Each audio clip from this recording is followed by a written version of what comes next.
ধর্ষণ হচ্ছে সামাজিক অপরাধ, আর এই অপরাধটাকে আমরা সকলে মিলে প্রতিরোধ করতে চাই। আমাদের আইন আছে, বিশেষ আইন হয়েছে, কিন্তু সেই আইনগুলো বাস্তবায়ন নেই। ধর্ষণ যেটা হচ্ছে একটা ঘটনা, যে মেয়েটি ভিকটিম হলো, সে সমাজের কাছে নিগৃহীত হয়ে গেল। হোয়াটসঅ্যাপ মেসেজ দিয়ে, ইমেল করে ডাইরেক্টলি যখন অপমান করা হয় বা ভয় দেখানো হয়, যে কোনোভাবে হ্যারাসমেন্ট, বুলিং করা হয়, এই এক্সপোজারটা হয়ে যাচ্ছে, নারী পাবলিক স্ফিয়ারে সবার সামনে আসছে। এখানে নিয়ন্ত্রণ করা খুবই ডিফিকাল্ট। যে ধরনের আইন দরকার, যে ধরনের প্রযুক্তি দরকার, সব কিছু আমাদের নাই বা সবকিছু আমরা হয়তো ইউজ করতে পারি না। আপনি যে জিনিসটা কখনোই একটা মানুষের সামনাসামনি বলবেন, এটা সোশ্যাল মিডিয়ায় বলে ফেলা খুবই সহজ। আইনগুলোকে যথাযথ ব্যবহার করতে হবে, কোর্ট ব্যবস্থাকে বাধ্য করতে হবে মামলাগুলো পরিচালনা করার জন্য, এবং যে সমস্ত আইনের যে বিশ্লেষণ, সেই বিশ্লেষণগুলো সঠিকভাবে করতে হবে। সবাইকে শুভেচ্ছা। আজকে আমরা এই আয়োজন করতে যাচ্ছি আন্তর্জাতিক নারী নির্যাতন প্রতিরোধ পক্ষ হিসাবে।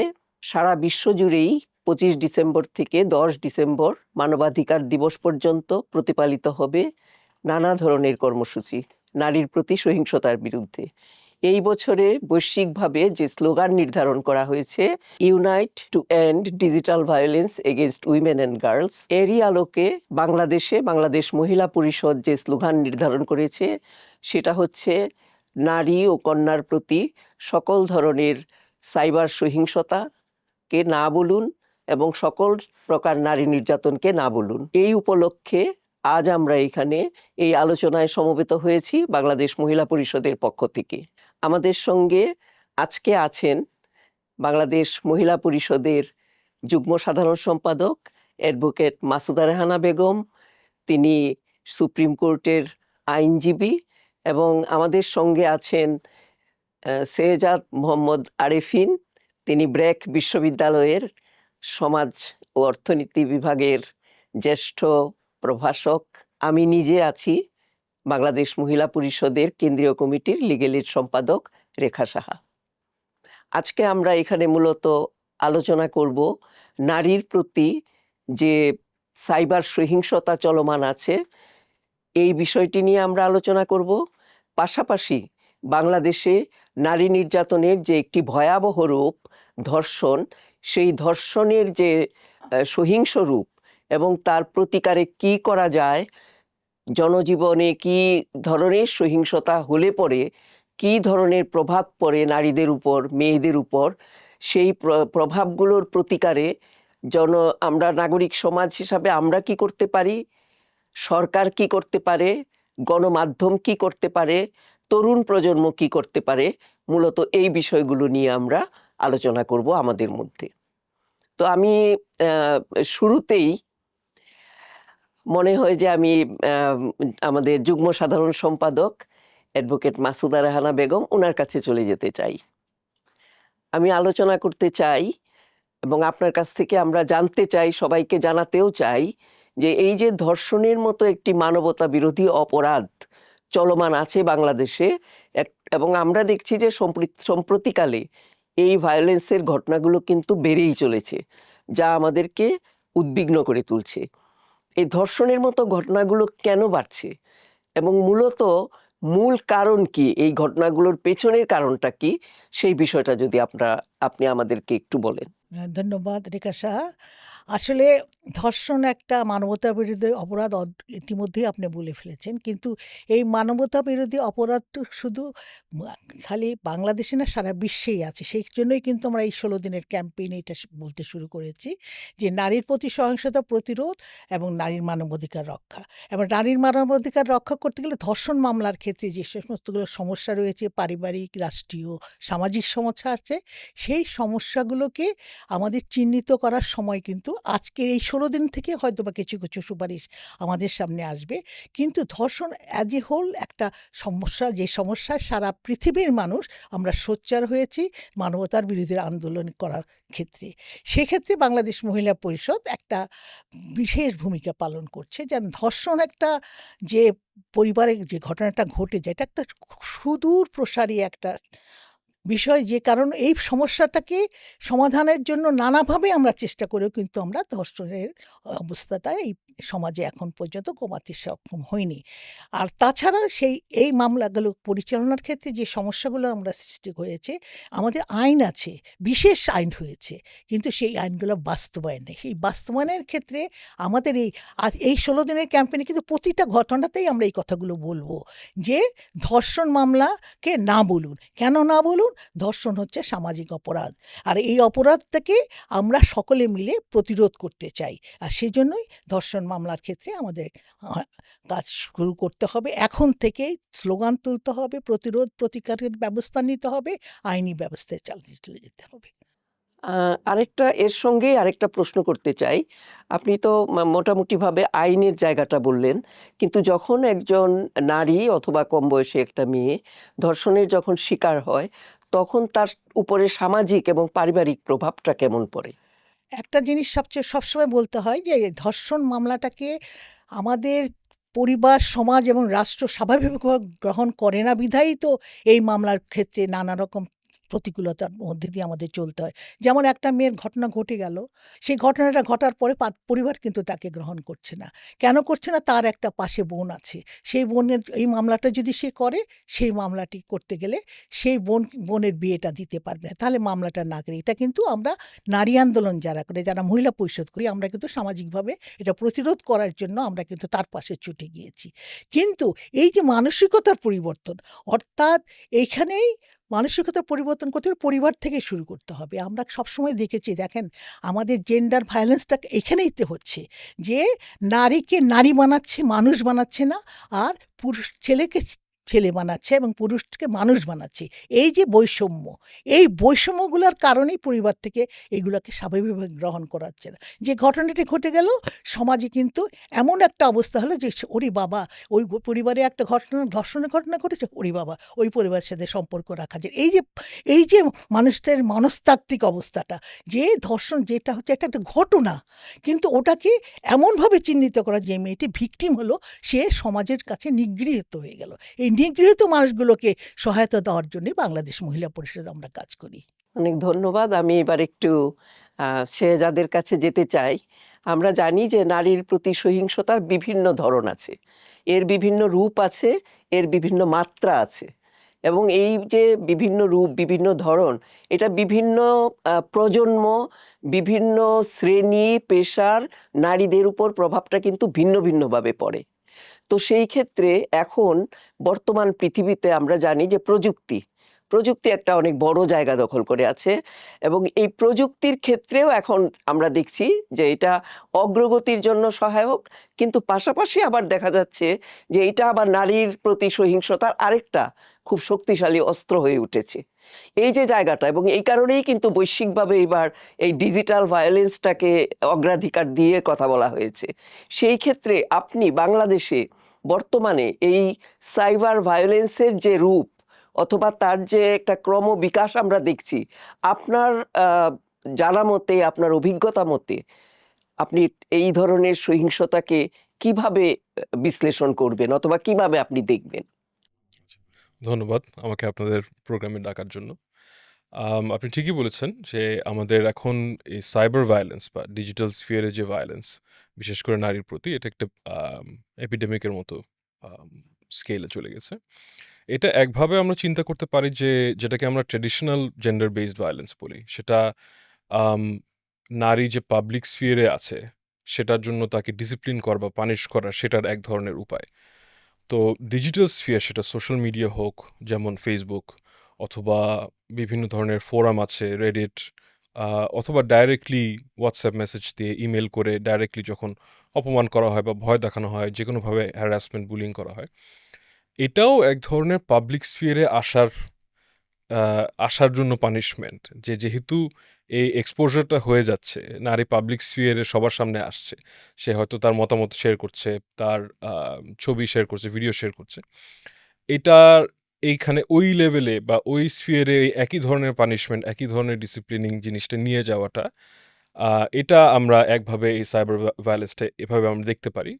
আর এখানে যেটা এক্সট্রা প্রবলেম, সেটা হলো যে সামাজিক মাধ্যমে বা জেনারেলি ইন্টারনেটে এখানে নিয়ন্ত্রণ করা খুবই খুবই ডিফিকাল্ট।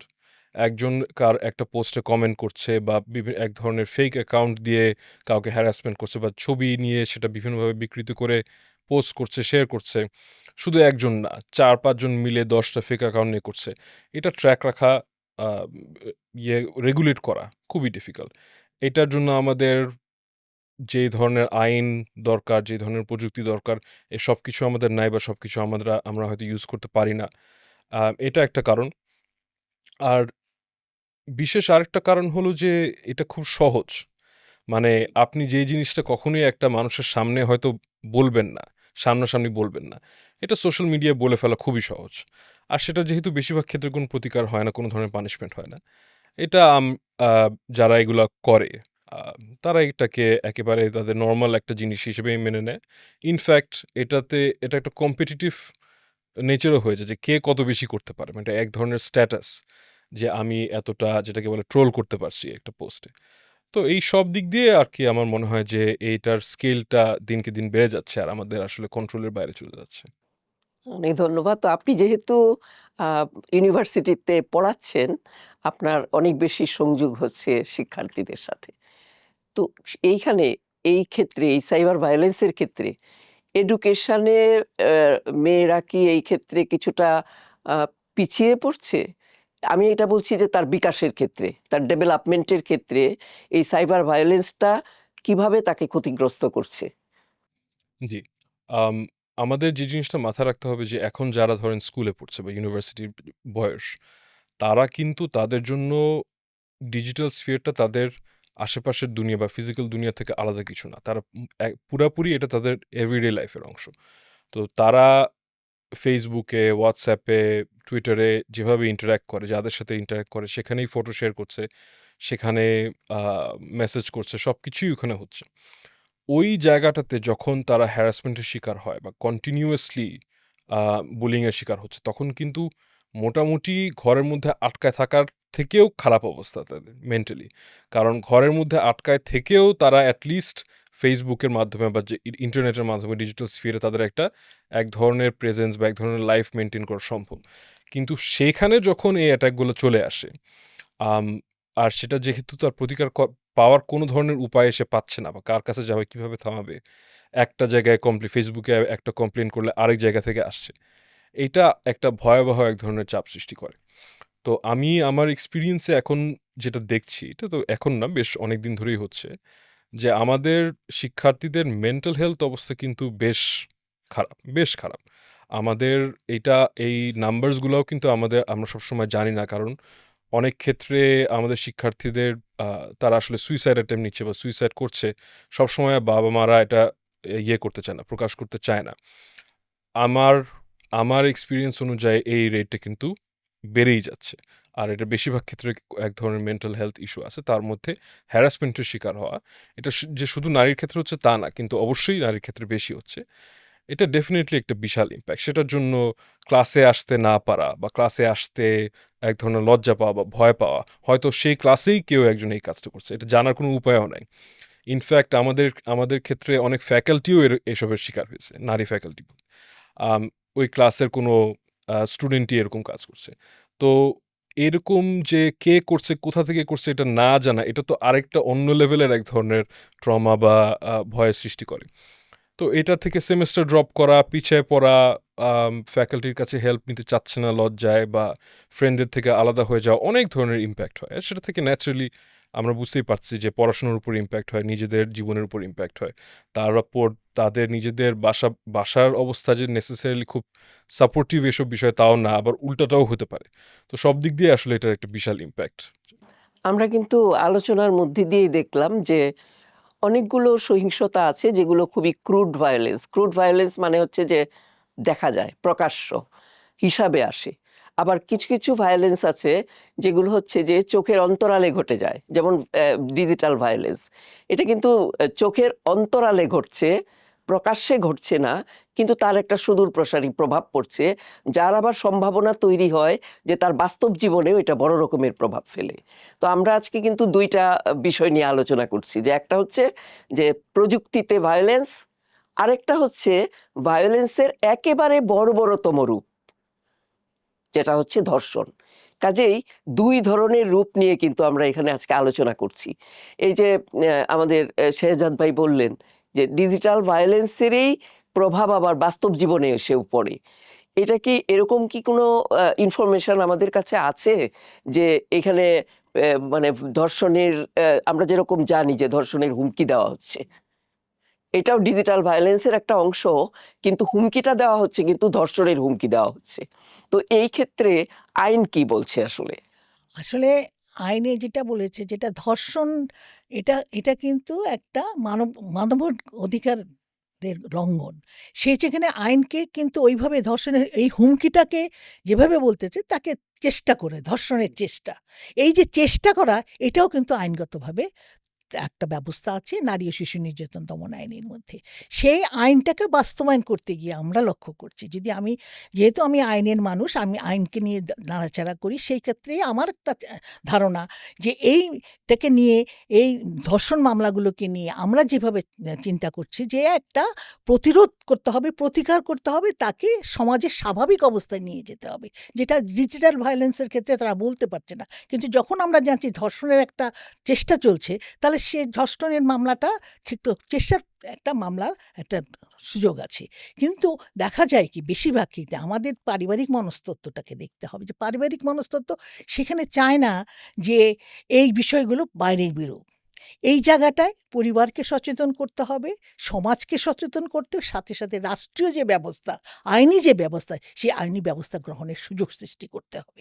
তারপরে যেটা আমি এর থেকে সাইবার ভায়োলেন্সের থেকে যেটা আমি লক্ষ্য করলাম, যে তাদের একটা ট্রমা আসে। ধর্ষণ ক্ষেত্রেও কিন্তু একটা ট্রমা। এই ট্রমাটাকে করার জন্য একটা মেডিকেল সায়েন্সের যা বিষয়টা একটা, এই ট্রমাটা উত্তরণের জন্য কিন্তু সামাজিকভাবে, রাষ্ট্রীয়ভাবে একটা ব্যবস্থা থাকা দরকার। মেডিকেল রিপোর্টগুলোকে যেমন যে মেয়েটি ভয়ে ক্লাস করতে পারছেন, তার মানে সে পিছিয়ে যাবে সমাজ থেকে।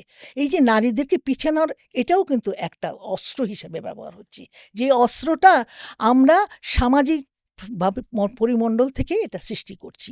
সেই জায়গাটা আজকের এই ক্যাম্পেইনের সাথে আমি একমাত্র জোর গলায় বলতে চাই, এটা প্রতিকারের জায়গা, আমাদের সকলকে এগিয়ে যেতে হবে। খালি নারী পুরুষ নির্বিশেষে এগিয়ে যেতে হবে এবং বৈষম্যর বিরুদ্ধে কথা বলতে হবে। Thank you. আমি একটু উল্লেখ করতে চাই, নোবেল বিজয়ী অর্থনীতিবিদ অমর্ত্য সেন ওনার জেন্ডার অ্যান্ড আইডেন্টিটি বইয়ে উনি বলেছেন যে আমাদের সমাজে ধর্মের নামে, প্রচলিত রীতিনীতি প্রথার নামে কাল্টিভেশন অফ ভায়োলেন্স হচ্ছে, অর্থাৎ ভায়োলেন্সের চাষ হচ্ছে এখানে। এই যে তিনি বললেন যে ধর্মের নামে এবং প্রচলিত রীতিনীতি প্রথার নামে একটা কাল্টিভেশন হচ্ছে, কাল্টিভেশনটা কিসের কাল্টিভেশন? ভায়োলেন্সের কাল্টিভেশন। আপনি ওনার এই কথাটাকে কিভাবে ব্যাখ্যা করবেন? হ্যাঁ, অ্যাবসোলিউটলি উনি এটা ঠিকই বলছেন। আর এই ভায়োলেন্সটাও, এই যে ভায়োলেন্সটা কাল্টিভেট করা হয়, এটাই যেটা বললাম যে ডিসিপ্লিন করতে পারা, আম মানে জায়গা বুঝায় দেওয়া আরকি, একভাবে বলা যায়। সেটারই এক ধরনের প্রকাশ বলা যায়। আম এইটার আমরা যদি আরো একটু বেসিকে চিন্তা করি যে এটা কেন হচ্ছে? নারীকে রিপ্রোডাক্টিভ কাজে সীমিত রাখা, এটার ফ্লিপ সাইড হলো যে পুরুষ প্রোডাক্টিভ কাজ করবে।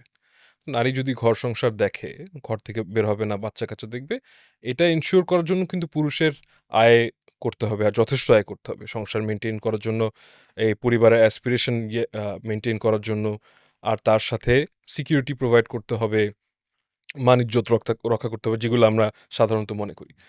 এখন সমস্যা হলো যে এটা এনশিওর করার সামর্থ্য কিন্তু বাংলাদেশের পুরুষের বা পৃথিবীর পুরুষের আর নাই। মানে আমরা কিন্তু কোনো পরিবার পাবো না যেখানে শুধু পুরুষের ইনকামে এখন চলা সম্ভব। মধ্যবিত্তের পক্ষে তো এটা সম্ভবই না। তো একদিক দিয়ে অনেক, অনেক আগে থেকে কিন্তু আস্তে, আস্তে এই জিনিসটা চেঞ্জ হয়ে গেছে। আমরা একটু ওল্ড ফ্যাশন ভাষা যদি বলি, যে বেস মোটামুটি অনেক আগে থেকে চেঞ্জ হচ্ছে। কিন্তু সুপারস্ট্রাকচার, আমাদের যে কালচার, আমাদের আইডেন্টিটি, আমাদের ভ্যালুস, এইগুলো চেঞ্জ হতে অনেক সময় লাগে। তো একদিক দিয়ে নারীকে যেই আমরা ওই ট্র্যাডিশনাল জেন্ডার সিস্টেমে যে ব্যালেন্সটা থাকার কথা, সেই ব্যালেন্সটা সম্ভব না। নারীর ঘর থেকে বের হতেই হবে। আয় রোজগার করার জন্য যে কারণে হোক বের হতেই হবে। কিন্তু একই সাথে এখন এটা কেউ বলতে পারে যে এটা পুরুষ তাহলে কেন মানে মেনে নিতে পারছে না বা রেকগনাইজ করতে পারছে না। আমি বলবো এটা মেনে নিতে পারছে না, কারণ এটা মেনে নিলে এক ধরনের আরেকটা জিনিস মেনে নিতে হবে, যেটা হলো যে আস্তে আস্তে পুরুষের অর্থনৈতিক রোল সেটা ইরেলেভেন্ট হয়ে যাচ্ছে। এই রেলেভেন্সিটা এখান থেকে আমার কাছে মনে হয় যে আমরা আজকাল যে একটু আরো বেশি ব্যাকল্যাশ দেখছি, আরো বেশি রিয়াকশন দেখছি, এইটার সাথে এটার একটা কানেকশন আমার কাছে মনে হয় আছে। তো ওইখানে ভায়োলেন্সটা ওইটাই কন্ট্রোল করার চেষ্টা। আগে যেই জিনিসটা আইডিয়াল হওয়ার কথা ছিল, আসলে তো এগুলো কোনো কিছুই 100% এরকম হতো না। আইডিয়াল জেন্ডার নর্ম বলেও কখনো ছিল না। কিন্তু ওই যে আইডিয়া, যেটা করতে পারলে আবার সব ঠিকঠাক হয়ে যাবে, আবার যদি ট্র্যাডিশনাল ফ্যামিলি স্ট্রাকচার আমরা নিয়ে আসতে পারি, তাহলেই সব ঠিক হয়ে যাবে, সেটা এখন ভায়োলেন্স ছাড়া তো আসলে এটা করার কোনো উপায় নেই। কারণ আপনি একবার যখন এটা চেঞ্জ হয়ে গেছে, এটা আবার ফেরত যাবে না। আহ, আপনি কি মনে করছেন আমি শেহজাদের কথার আমি প্রেক্ষিতে? শেহজাদির কথার প্রেক্ষিতে আমার একটা মনে হচ্ছে যে পুরুষতান্ত্রিকতাটা কি, এইটা থেকে বেরোয় আসতে হবে।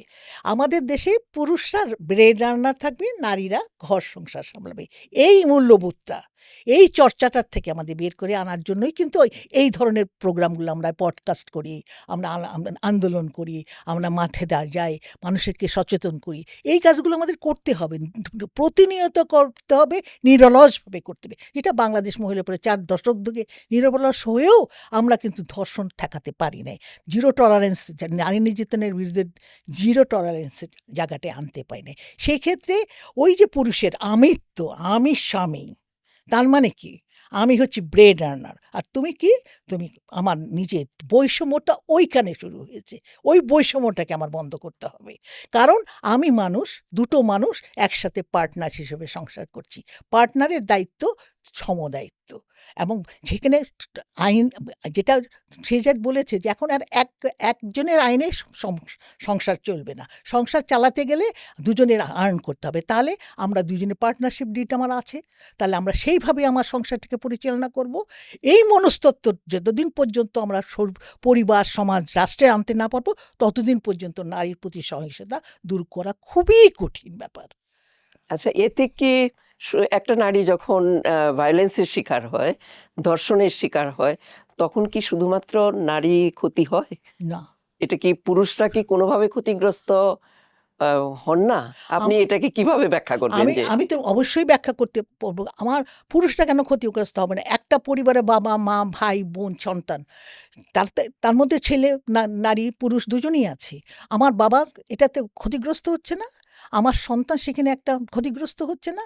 এবং সমাজের যে মনস্তত্ত্ব, এই যে মনস্তাত্ত্বিক চিন্তাটা, এই চিন্তাটা, চেতনার জায়গাটাকে আমাদের নিতে পারছি না বলেই এখন পর্যন্ত এই ধর্ষণের ক্ষেত্রে বা যে কোনো নারী নির্যাতনের ক্ষেত্রে আমার জেন্ডার ভায়োলেন্সের শিকার সবাইকেই হতে হচ্ছে। পরিবারে হতে হচ্ছে, সমাজে হতে হচ্ছে, রাষ্ট্রে হতে হচ্ছে। আর রাষ্ট্রের যে নিয়মকানুন, সেই নিয়মকানুনগুলোকে যথাযথভাবে আমরা ব্যবহার করতে পারছি না। সেই কারণে এই যে দৃষ্টিভঙ্গির পরিবর্তন, সবচেয়ে বড় হচ্ছে যে আমার রাষ্ট্রের ব্যবস্থাপনায় কিন্তু জেন্ডার লেন্স দ্বারা কেউ দেখে না। জেন্ডার লেন্সটা খুবই কঠিন জায়গা। সেখানে সকল জায়গায় মানুষকে সমতার জায়গায় নিতে হবে। এই জায়গাটা কেউই এখন পর্যন্ত চিন্তা চেতনার মধ্যে আনে নাই। বিশেষ করে যারা শিক্ষিত সমাজ, তারাও কিন্তু এখনো পর্যন্ত আনতে পারে নাই।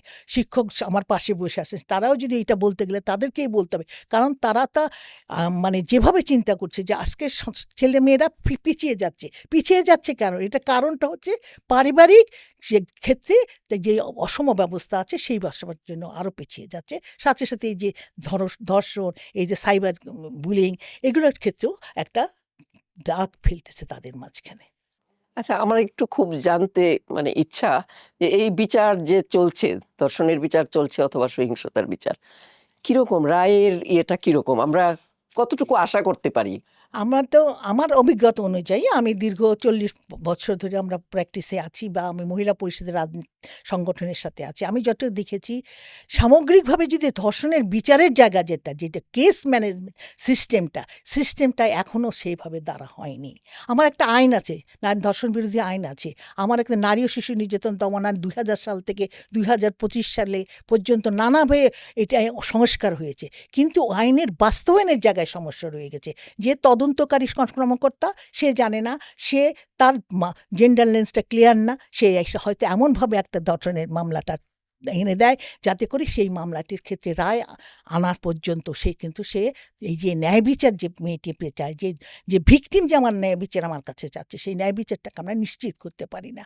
আমরা সামগ্রিকভাবে জানি বাংলাদেশে 3% এই ধরনের মামলা, নারী শিশু নির্যাতন দমনের মামলাগুলো 3% রায়, মাত্র 3% আসতে পারে। কিন্তু আমাদের একটা সৌভাগ্য হয়েছে, বাংলাদেশ মহিলা পরিষদ খুবই অল্প সংখ্যক আইনে আমরা মামলাগুলো করি এবং বিশেষ বিশেষ সেন্সেশনাল মামলাগুলো করি। সেই ক্ষেত্রে আমরা কিন্তু মহিলা পরিষদ 97% মামলায় আমরা কিন্তু ন্যায় বিচার আনতে সক্ষম হয়েছি। তার মানে এটা কি প্রমাণ করে? এটা প্রমাণ করে এটার পিছনে লেগে থাকতে হবে, আইনগুলোকে যথাযথ ব্যবহার করতে হবে, কোর্ট ব্যবস্থাকে বাধ্য করতে হবে মামলাগুলো পরিচালনা করার জন্য, এবং যে সমস্ত আইনের যে বিশ্লেষণ, সেই বিশ্লেষণগুলো সঠিকভাবে করতে হবে। অর্থাৎ অনেক সময় হয় কি, একটা ভিকটিম আসছে আমাদের কাছে, সেই ভিকটিম এসে আমার ন্যায় বিচার নিশ্চিত করতে না পারে দীর্ঘদিন, যেহেতু বিচারের তো দীর্ঘসূত্রিতা, যদি একটা মামলা শুরু হলো 2010 সালে, 2000 সালে 2025 সাল পর্যন্ত হয়তো রেজাল্ট পাচ্ছে না, সেই ভিকটিমটার মানসিক অবস্থা, তার মনস্তত্ত্ব, তার পরিবার, তার সমাজ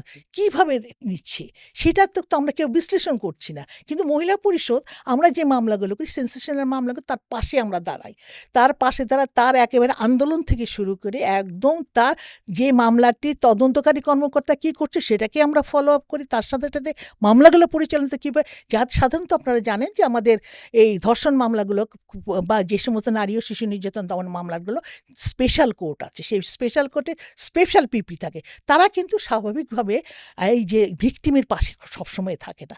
জানেন তো আমাদের দেশের আইনি ব্যবস্থার মধ্যে অনেক অনেক ত্রুটি রয়ে গেছে, অনেক ঘুষ দেওয়ারও একটা সুযোগ রয়ে গেছে। সেই ক্ষেত্রে আমরা মহিলা পরিষদের মামলাগুলোর ক্ষেত্রে আমরা কিন্তু তাদের উপর নির্ভর করি না, আমরা চেষ্টা করি আমাদের কাছে আসা ভিকটিমের তাকে ন্যায় বিচার নিশ্চিত করার জন্য। ধন্যবাদ। এবার আমি একটু শেজাদ ভাইয়ের কাছে যাই। যে আমরা দেখছি যে বিভিন্ন জরিপে, এবং বাংলাদেশ মহিলা পরিষদেরও একটা জরিপ আছে, যে খুব সাধারণত যে ভায়োলেন্সের শিকার হয় যে নারীরা, তাদের বয়স হচ্ছে খুবই কম, 15 থেকে 19 বছর বয়সী মেয়েরা, খুব বেশি সংখ্যক মেয়েরা ধর্ষণের শিকার হয়, অন্য ধরনের নির্যাতনের শিকার হয়, অথবা সাইবার সহিংসতার শিকার হয়।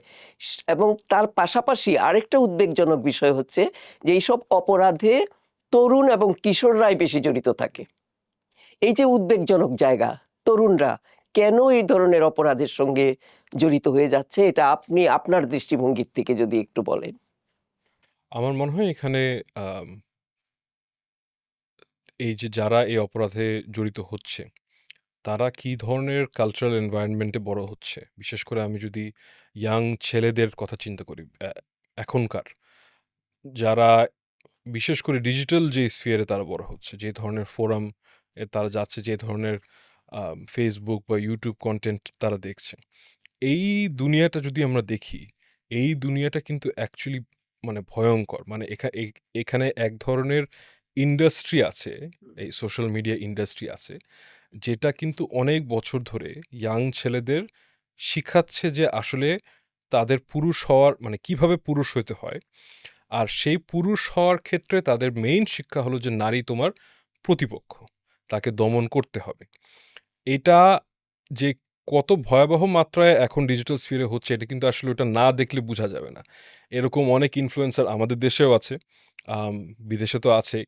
অনেক ধরনের তাদের কন্টেন্ট আছে, অনেক ধরনের তাদের লাইফস্টাইল টিপস আছে, কিভাবে দমন করতে হবে বা কিভাবে মানে জেনারেলি ডমিনেট করতে হবে। কারণ ডমিনেশনটাই আসলে পুরুষ হওয়ার একমাত্র উপায়। এখানে কিন্তু একটা অপরচুনিটি আছে আমাদের, যেটা কিন্তু পুরুষ যারা ইনফ্লুয়েন্সার বা যারা সেলিব্রিটি বা যারা এক ধরনের ফলোয়িং আছে, তারা চেষ্টা করলে আরেকটু করতে পারে। সেটা হলো একই প্ল্যাটফর্ম ইউজ করে তারা কিন্তু দায়িত্বশীল হওয়া, তারপর যত্নশীল হওয়া, এগুলাও যে পুরুষ করার কথা, এগুলো কিন্তু প্রচার করার খুব একটা চেষ্টা করে না। যারা চেষ্টা করে তারা অ্যাবসলিউটলি উল্টা। তো যারা এখন একদম ছোট বয়স থেকে নারীকে প্রতিপক্ষ হিসেবে দেখে আসছে, বিশেষ করে এখন তাদের এনভায়রনমেন্টে যখন ইকোনমিক ফিল্ডেও নারী প্রতিপক্ষ হয়ে যাচ্ছে, সব জায়গা থেকে সে দেখতেছে যে আসলে মানে যেভাবে তার মানে দাপায় বেড়ানোর কথা, যেই জিনিসটা তার পাওয়ার কথা সোসাইটি থেকে, দুনিয়া থেকে, সেটা সে পাচ্ছে না, ইনক্রিজিংলি প্রতিপক্ষ হিসেবে দেখছে। তো সেটার ক্ষেত্রে এই ধর্ষণ করা বা বিভিন্নভাবে হ্যারাস করা, ভায়োলেন্সটা জায়েজ করা হচ্ছে। আর যত কম পানিশমেন্ট হয় তত বেশি এটা জায়েজ হয়। এখানে এক ধরনের এটাকে অ্যাচিভমেন্ট বা যুদ্ধক্ষেত্রে আমরা জানি যুদ্ধক্ষেত্রে ধর্ষণ একটা একটা প্রাচীন একটা অস্ত্র, সেটারই একটা মডার্ন কিন্তু প্রতিফলন আমরা এক্ষেত্রে দেখছি, যে এটা এক ধরনের স্ট্যাটাস সিম্বল হয়ে যাচ্ছে, কত বেশি অ্যাগ্রেসিভ হতে পারছে। আম, এই ধরনের একটা কালচারে যত বেশি ডিপ যাচ্ছে, আম, আর সেই ক্ষেত্রে আরও আরেকটা জিনিস অ্যাড হয়েছে আমাদের এখানে সমাজে, অন্য যেসব ধরনের মেরুকরণ, যেমন পলিটিক্যাল, আমি যদি নারীবাদের সাথে শাহবাগীর সাথে এত কিছু অ্যাড করে ফেলতে পারি, তাহলে কিন্তু পুরাপুরি নারীকে শুধু পুরুষের প্রতিপক্ষ না, সমাজের প্রতিপক্ষ, যে নারীর অধিকার নিয়ে কথা বলছে, হচ্ছে পুরাপুরি দেশের এনিমি হিসেবে যখন আমি ট্রিট করতে পারছি, তখন কিন্তু মানে আর সব কিছুই এখন জায়েজ হয়ে গেল, যা কিছু করা যায়। তো এই কালচারটা যত বেশি আরও ইনগ্রেইন হচ্ছে, যত বেশি ডিপ হচ্ছে, আর সেটার বিরুদ্ধে আসলে আমরা কোনো স্টেপ নিতে পারছি না, এটার ইম্প্যাক্টগুলো এরকমই। কেন পারছি না? প্রতিকারের উপায়টা কি? আমাদের তো প্রতিকারটাও আসলে ভাবতে হবে। তো আমি একজন ব্যক্তি নারী, আপনি একজন ব্যক্তি পুরুষ, একজন ব্যক্তি নারী। একজন ব্যক্তি হিসাবে আমি কি করতে পারি? অথবা আমার ইনস্টিটিউশন কি করতে পারে? ইনস্টিটিউশনালি আমি যদি শিক্ষাক্ষেত্রে বলি, আমি তো ইউনিভার্সিটির ক্ষেত্রে বলি, আমাদের মেল ফ্যাকাল্টি, ফিমেল ফ্যাকাল্টি সব ধরনের শিক্ষকের ক্ষেত্রেই এই জিনিসগুলো নিয়ে আরেকটু বেশি চিন্তা করতে হবে, যে আমাদের শিক্ষার্থীরা কী ধরনের ডিজিটাল এনভায়রনমেন্ট, জেনারেলি কী ধরনের এনভায়রনমেন্টে আছে, সেটার এফেক্ট কী হচ্ছে, সেটা কাউন্টার করার জন্য আমাদের স্পেস হলো আমাদের ক্লাসরুমেই যা করার করতে হয়, সেটা কিন্তু করা যায়, চাইলেই করা যায়। আম, পরিবারের ক্ষেত্রে তো অবশ্যই একটা রোল আছে, বাচ্চারা কী ধরনের কন্টেন্ট দেখছে। আমি বলবো না যেগুলো সব কিছু বন্ধ করে দিতে হবে, কিন্তু অবশ্যই একটা দায়িত্ব তো আছে এটা বুঝার। বিশেষ করে বাবা, যে তার একটা দায়িত্ব আছে যে আসলে পুরুষ কিভাবে হওয়া যায়, কত ধরনের পুরুষ হওয়া যায়, সেটাও একটা আমাদের শিখার বিষয় আছে। কিন্তু জেনারেলি এই কমিউনিকেশন কিন্তু আমাদের পরিবারে হয় না। আমরা দেখে দেখে শিখি, এখন কি দেখছি সেটা তো অনেক ধরনের ভ্যারিয়েশন হতে পারে আর কি। আর আপনারা এখন যেটা করছেন, এটাও একটা জিনিস যেটা আমাদের করতে হবে, কারণ এই কালচার যেটার কথা বললাম, এটা কিন্তু স্প্রেড হচ্ছে এই রিলসের মাধ্যমে, পডকাস্টের মাধ্যমে। অসংখ্য এরকম পডকাস্ট আছে। এটা একটা হবির মতো হয়ে গেছে আর কি, যে পুরুষ আসলে মানে খুব ভায়োলেন্স আছে তার মধ্যে, তার অনেক অ্যাগ্রেশন আছে তার মনে, সে এখন আরেকটা পুরুষকে নিয়ে একটা পডকাস্ট শুরু করে দিল। তো এটা কাউন্টার করার জন্য আমাদের একই অস্ত্র ব্যবহার করতে হবে, আমাদের ডিজিটাল স্ফিয়ারে একই জিনিস করতে হবে, রিলস ইউজ করতে হবে, পডকাস্ট ইউজ করতে হবে, সব দিক দিয়ে আসলে আমাদের করতে হবে, আমাদের আর কোনো উপায় নেই। আমি একটু ওর সাথে যুক্ত করতে চাচ্ছি, সেটা হচ্ছে সচেতনতার জায়গার বিকল্প নাই, যে কোনোভাবেই সচেতন করতে হবে, সামাজিক সচেতনতা বৃদ্ধি করতে হবে, পারিবারিক সচেতনতা বৃদ্ধি করতে হবে, তার সাথে সাথে রাষ্ট্রীয় ব্যবস্থার পরিবর্তন আনতে হবে। সবচেয়ে বড় যা কথা হচ্ছে, রাষ্ট্র কিন্তু সমাজকে নিয়ন্ত্রণ করছে, আর সেখানে যদি নারী আর পুরুষের বৈষম্য থাকে, স্বাভাবিকভাবে রাষ্ট্রকে সেভাবেই ট্রিটেড হবে, এবং পুরুষকে পুরুষ বানাতে চাচ্ছি। এই জায়গাটায় এই দৃষ্টিভঙ্গিটার প্রতি আমাদের একটা প্রশ্ন, যে আমরা যখন নারী আন্দোলন করছি, আমরা মানুষের আন্দোলন করছি, মানুষ হবার আন্দোলন করছি, কিন্তু পুরুষরা কিন্তু নারীকে মানুষ ভাবতে চাচ্ছেন, তার পাশের লোকটিকে মানুষ বানাতে চাচ্ছেন, মেয়ে মানুষ বানিয়ে রাখতে চাই। এই জায়গাতে এগুলোকে ভাঙতে হবে, চিন্তাগুলোকে ভাঙতে হবে, এই চেতনাগুলোকে ভাঙার জন্য আমাদের নানাবিধ পরিকল্পনা নিতে হবে। যেমন আজকে আমি একজন শিক্ষকের পাশে বসে কথা বলছি, শিক্ষক আমার পাশে কথা বলছে, আমি যে একজন মায়ের কাছে যে কথা বলতে হবে, আমি সন্তানকে যে তাকে সচেতন করছে, যে বাবা তুমি যেটাই দেখো না কেন ডিজিটাল স্ফিয়ারে যেতে হবে, কারণ সারা পৃথিবী ডিজিটাল স্ফিয়ারে চলে যাবে, কিন্তু কোনটা করবা কোনটা করবো না, এই যে গাইডলাইনটা, এই গাইডলাইন তো পরিবার থেকে দিতে হবে। আমি বললেই ছেলে পেলে ছেড়ে দেবে তা না, তাদেরকে বোধ করো, কিন্তু এই জিনিসটা কোন জিনিসটা দেখবা সেই জিনিসগুলো চিহ্নিত করো, এবং পরিবারের পরিবারের সংস্কৃতিটাকে আমাদেরকে আরও সুন্দরভাবে বুঝাতে হবে, যে দেখো আমার সংস্কৃতি হচ্ছে আমি বাঙালির চেতনা নিয়ে আমি বাঁচতে চাই, আমি মুক্তিযুদ্ধের চেতনা দিয়ে বাংলাদেশ গড়েছি, এই বাংলাদেশকে আমি রক্ষা করতে চাই, সেই চেতনাটা নিয়ে তুমি যা যা দেখতে চাও সব দেখতে পারো, কোনো আপত্তি নাই। সেইখানে সেইখানে যে পডকাস্টই করি না কেন, রিলি করি না কেন, কিংবা তার পারিবারিক শিক্ষাই দেই না কেন, এবং বক্তৃতাই বলি না কেন, কবিতাও পড়তে গেলে বলি না কেন, সব ওই জায়গাগুলোকে আমাদেরকে পারিবারিকভাবে তাদেরকে সচেতন আনতে হবে। তো এখন তো একটা খুবই আহ, জাতিসংঘের পক্ষ থেকে এবং গ্লোবাল উইমেন মুভমেন্টের পক্ষ থেকেও একটা খুব কল আছে সবার প্রতি, যে inclusion of the men and young generation in the women movement, এটার প্রয়োজন আছে। তো আমরা উইমেন মুভমেন্টে কিভাবে আরো পুরুষদেরকে এবং বিশেষ করে তরুণ প্রজন্মকে কিভাবে যুক্ত করতে পারি, সেটা ভাই আপনি। এই যে আজকে আমি চলে আসলাম, আমার মনে হয় যে আমাদের আশেপাশে যারা আছে, আমরা যে ধরনের পেশায় আছি, আমাদের আশেপাশে এরকম অনেক মানুষ সবসময় থাকে যারা কিন্তু আসলে অ্যালাই হতে পারে। আমরা হয়তো ওইভাবে আমরা কখনো চিন্তা করি না, এটা যে সম্ভব সেটা চিন্তা করি না।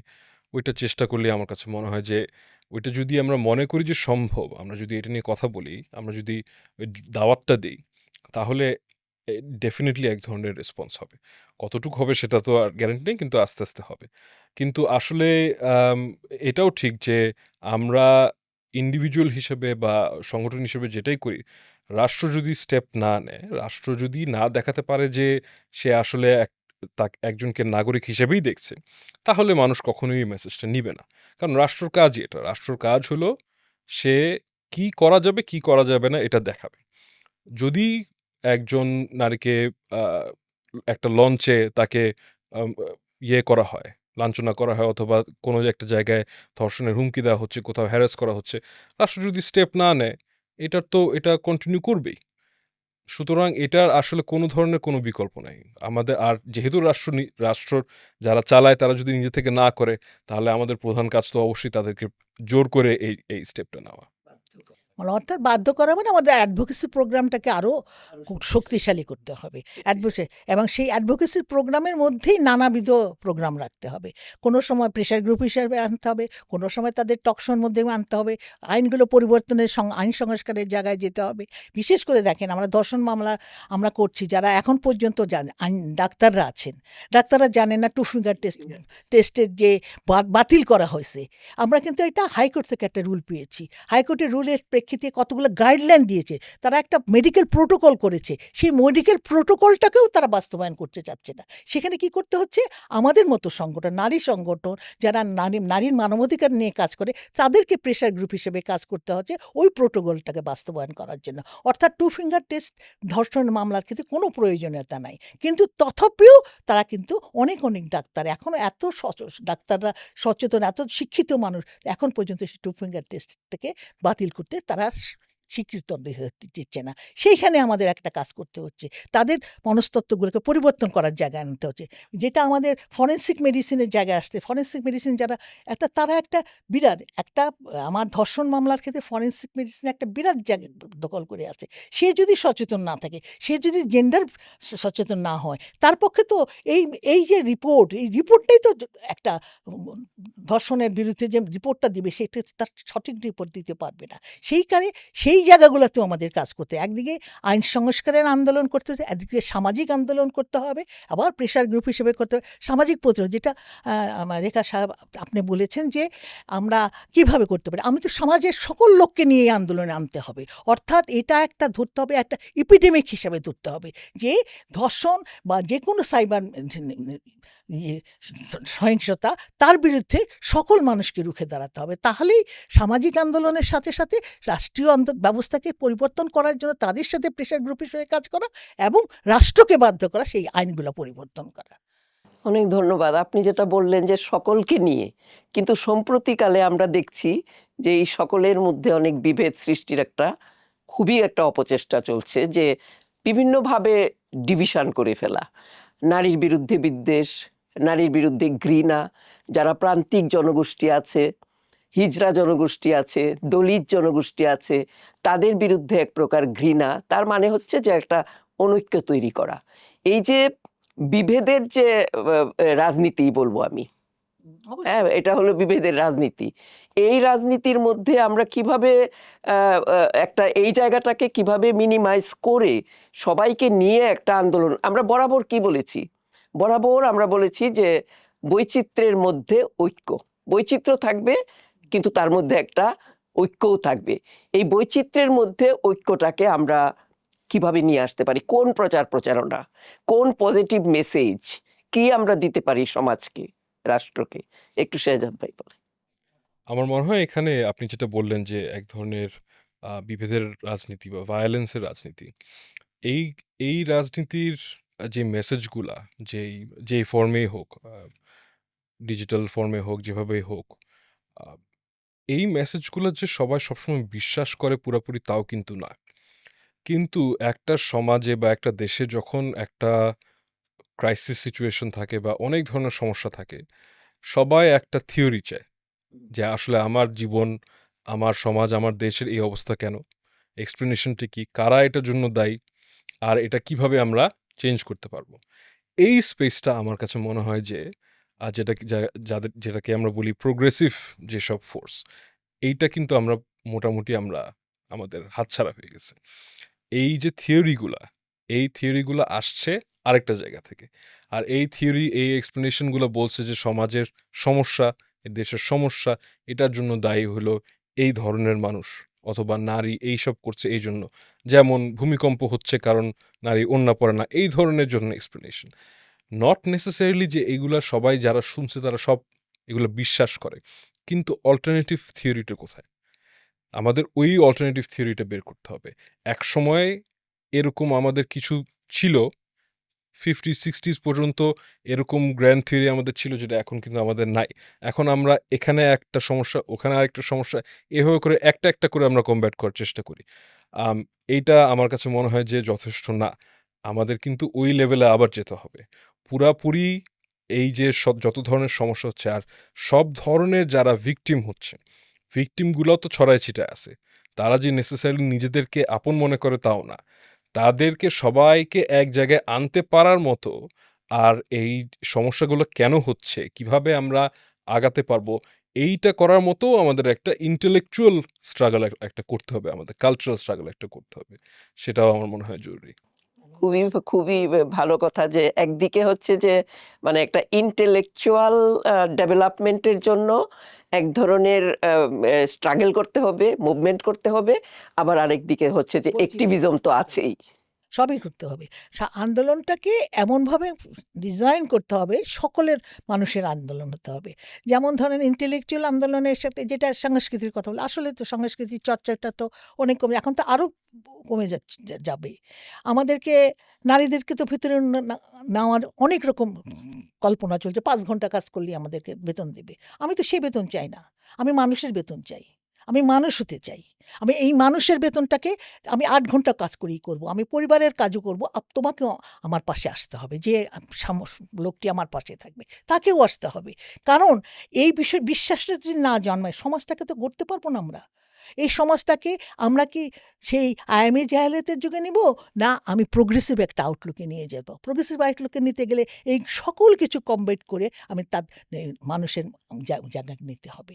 সেই জায়গাগুলোকে আমাদের এখন থেকে রিসার্চ বলেন, আমাদের কথাবার্তা বলেন, আমাদের আন্দোলন বলেন, আমাদের কাজগুলো বলেন, এবং সমন্বিত প্রচেষ্টা এইভাবেই আনতে হবে।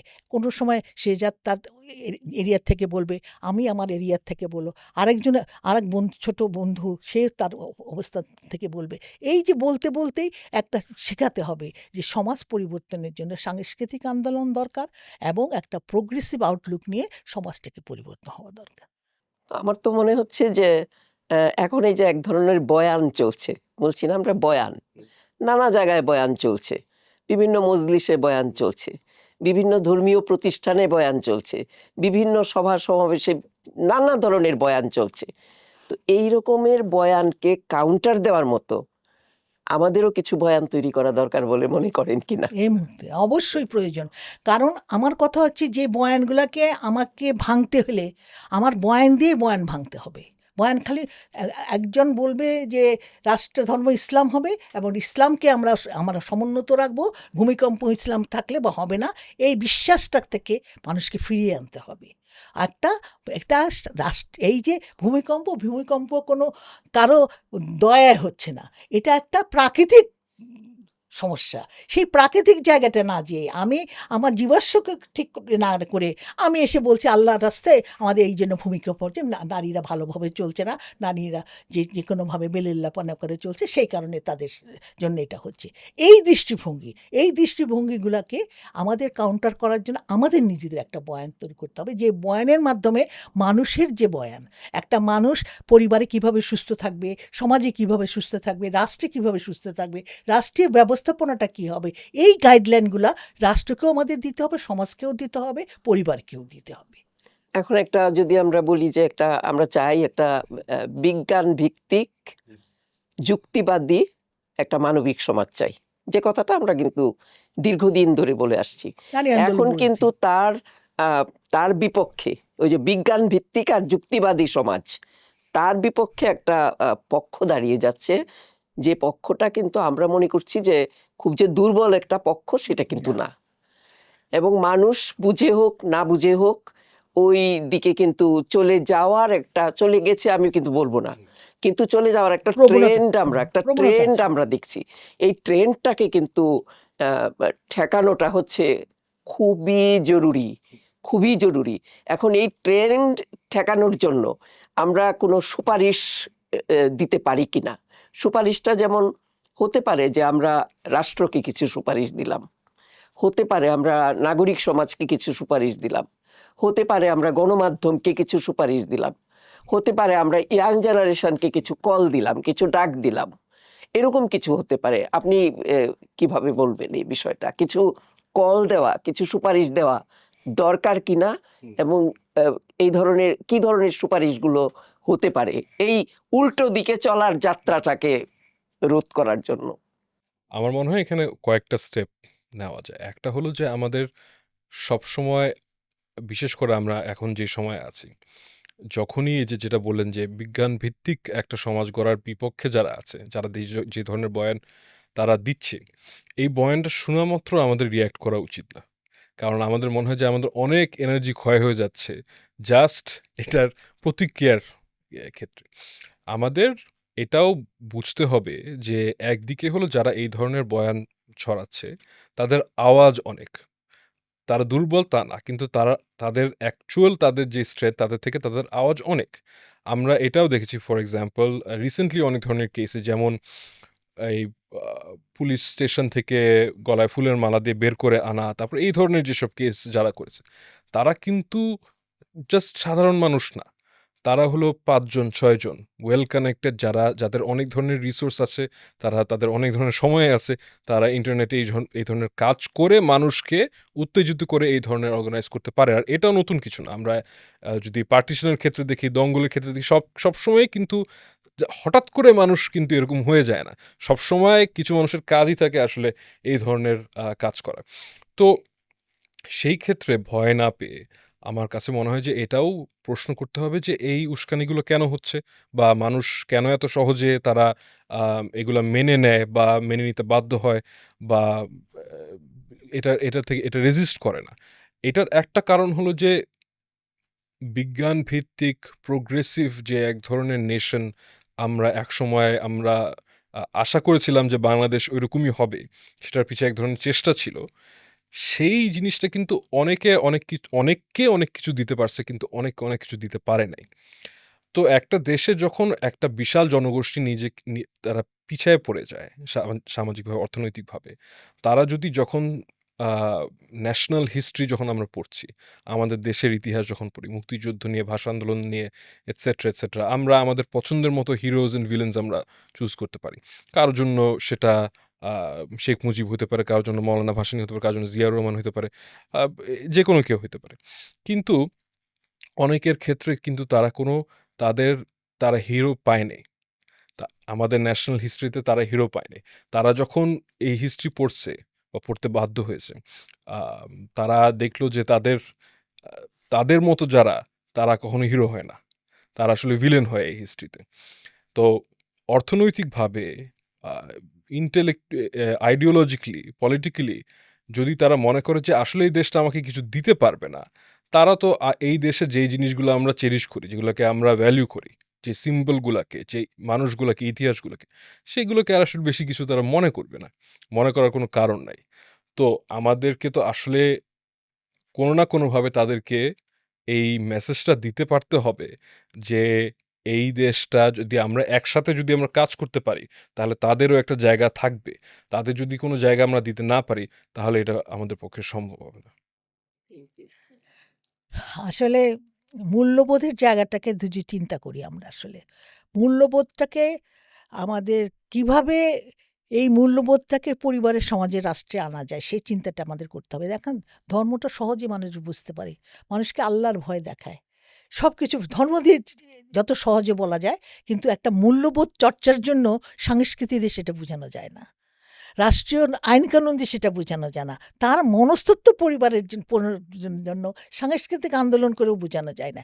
সেই জায়গাটা আমাদের, যেটা আমরা ল্যাক করেছি, যেটা বারবারই আমাকে সে আমাদের বোঝাতে চেষ্টা করছে, যে স্টলওয়ার্ড নেতাদের এক একজন এক একভাবে নিয়েছে। মুক্তিযুদ্ধের চেতনাটা ছিল, আমি মুক্তিযুদ্ধ করেছি, তুমি মুক্তিযুদ্ধ করেছি, কেন করেছি?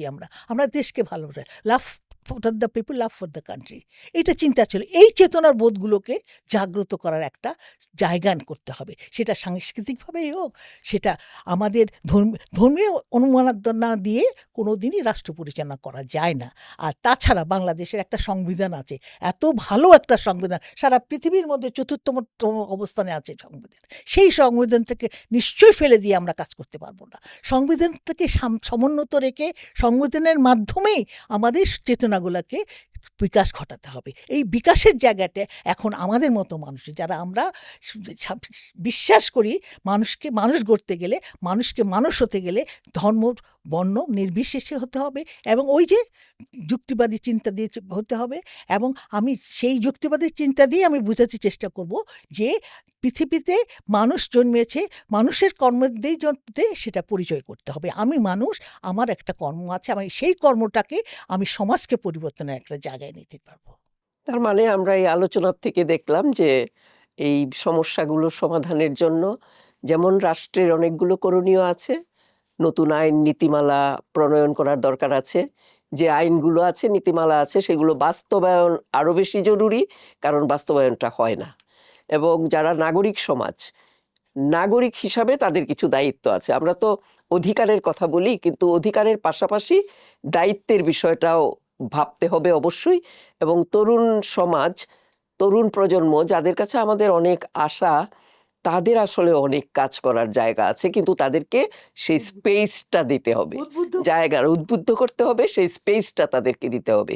বিভিন্ন ইনস্টিটিউশন, এই বিশেষ করে এডুকেশন ইনস্টিটিউশন, অনেক বড় একটা ভূমিকা আছে, আমরা আলোচনার থেকে দেখলাম।